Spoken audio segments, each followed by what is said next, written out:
நம்ம Instagram followers வந்து நார்வேலேருந்து phone அடித்தாங்க. ஃபோன் அடிச்சுட்டு ஆனால் புறா லாட்டு வேணும் அப்படின்னாங்க. அப்போது ரேட் என்னென்னு பேசணும். ரேட் பேசிவிட்டு ஆனால் மதியானம் வரோன்னாங்க. நீங்கள் ஃபோன் பண்ணிட்டு கிளம்புங்கன்னு. அதுமாதிரி 2 மணிக்கு ஃபோன் பண்ணாங்க. 3 மணிக்கு வருவாங்கன்னு நினச்சேன், வரல. பட் 4 மணிக்கு வந்தாங்க.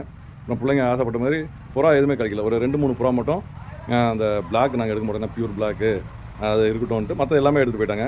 அப்புறம் இன்னும் ஒரு ஜோடி, அது வந்து ஆஸ்திரேலியன் முட்டை வச்சுருக்கேன்ல, அது அவங்க எவ்வளோ கேட்டாங்க. நான் முட்டை மாற்றி வச்சுட்டு கொடுக்கலான்னு பார்த்தா அவங்களுக்கு அதுலேயும் ஒரு புறா பொட்டை மட்டும் தான் தேவைன்னாங்க. ஆண் வந்து அப்புறம் சும்மா இருக்கும்ல, அது ஏன்னா முட்டை வச்சது பார்த்தீங்களா, அதனால் அது மட்டும் ஹோல்ட் பண்ணி வச்சுருக்கேன். குஞ்சு பெருசாக விட்டோன்னா நீங்கள் அந்த புறா பொட்டையை நீங்கள் எடுத்துங்க அப்படின்னு சொல்லியிருக்கேன்.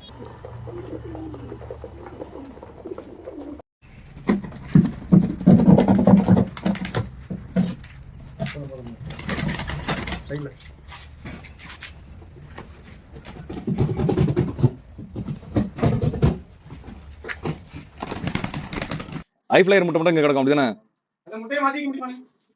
இது ஐஃப்ளையர் முட்டை, இது மாற்றி கொடுக்கலாம். ஆமா, இது 2 முட்டை விட்டுட்டு என்ன அந்த 2 முட்டை விடுது.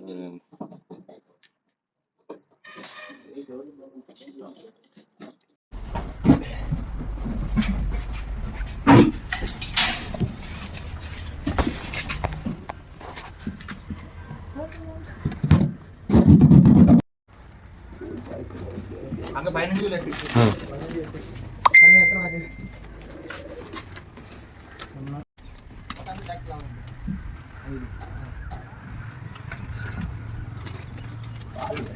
ஏ பாத்து டக்குனே வெளிய ஜாடுவான்.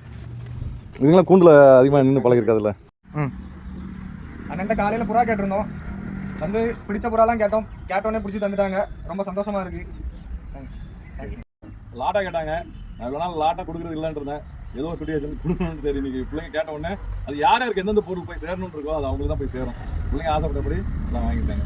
நன்றி. எல்லாத்துக்குமே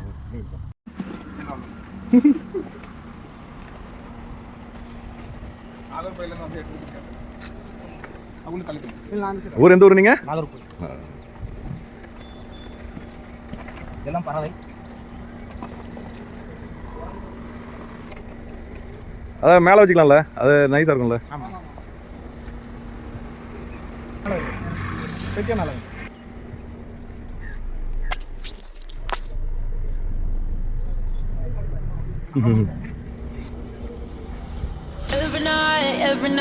Every night, paradise seems so far away. Still a try.